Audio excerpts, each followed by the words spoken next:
All right, DHOAS. Now, the DHOAS loan scheme is basically a scheme where the Department of Veterans Affairs is going to help you pay your mortgage off faster.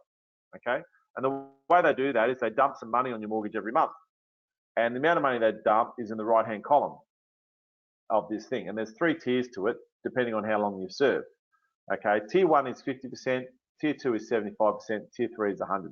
So if you see there, $362 divided by 2 is 181, so 362 is 100%, and tier 1 is 50%. Now, to qualify for the DHOAS loan, you must have served 4 years in the permanent forces or 8 years in the reserves.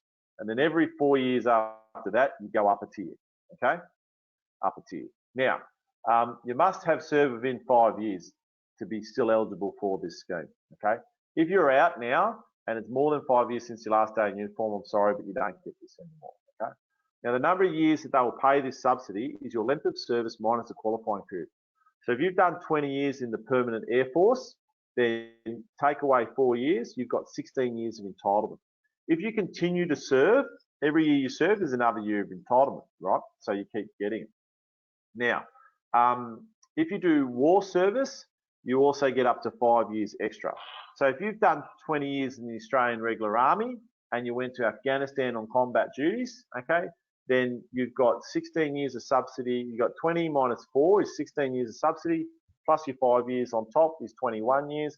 All you need to do is another 4 years and you hit the maximum limit, which is 25 years, okay?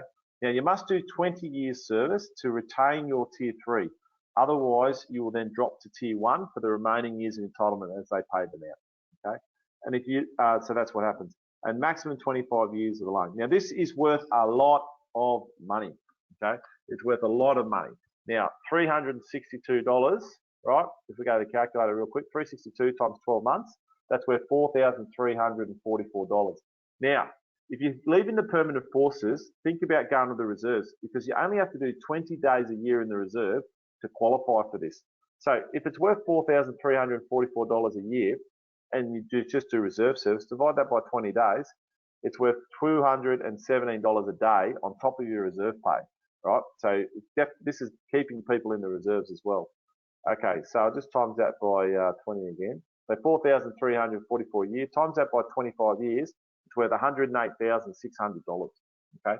So it's very, very valuable. Do not sneeze at it. Now,